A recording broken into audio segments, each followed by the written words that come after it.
আসসালামু আলাইকুম ভিউয়ার্স, আশা করি সবাই ভালো আছেন। সো ভিউয়ার্স, অনেকে হচ্ছে যে টাচ স্ক্রিন ফিলিপ একেবারে কম প্রাইসের মধ্যে খুঁজছিলেন। টাচ স্ক্রিন ফিলিপ একেবারে টাচ কোয়ালিটিটা দেখেন, খুবই স্মুথ টাচ কোয়ালিটি।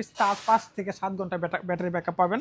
আপনি ট্যাবের মতো ব্যবহার করতে পারবেন। এটার প্রাইস আমরা দিচ্ছি অনলি 199। যারা হচ্ছে যে টাচ স্ক্রিন ফিলিপ ট্যাবের মতো ব্যবহার করবেন, ভিডিও কলে কথা বলবেন, ইমো, হোয়াটসঅ্যাপ, ফেসবুক মেসেঞ্জার সব ধরনের অ্যাপ ব্যবহার করবেন, তারা কিন্তু এটা নিতে পারেন অনলি 199। সাথে কিন্তু আপনার অরিজিনাল চার্জার, কেবল, মাউস সব কিছু পেয়ে যাবেন। এটা হচ্ছে যে আপনার এসআর এর 15 ইঞ্চি ডিসপ্লে, হ্যাঁ 15 ইঞ্চি ডিসপ্লে, অনেক বড় ডিসপ্লে। যারা হচ্ছে খুঁজছিলেন আপনার ইমো, হোয়াটসঅ্যাপ, ফেসবুক মেসেঞ্জার বা মুভি দেখার জন্য, খেলা দেখার জন্য যারা চাচ্ছিলেন, এটা কিন্তু ফ্লিপ। হ্যাঁ ফ্লিপ, এটা হচ্ছে যে আপনার সিলভার কালারের মধ্যে টাচ স্ক্রিন। টাচ কোয়ালিটিটা খুবই ভালো, বাইকের সামনে আসেন।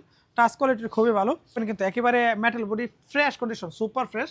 যাদের যাদের লাগে নক করতে পারেন। এটার প্রাইস কিন্তু দিচ্ছি কিন্তু অনলি 299। এর সাথে পাচ্ছেন অরিজিনাল চার্জার, কেবল, মাউস, ব্যাগ, ফুল সেট পাচ্ছেন। মালয়েশিয়ার যে কোনো জায়গা থেকে কিন্তু নক করতে পারেন, হোম ডেলিভারি পেয়ে যাবেন। আসসালামু আলাইকুম।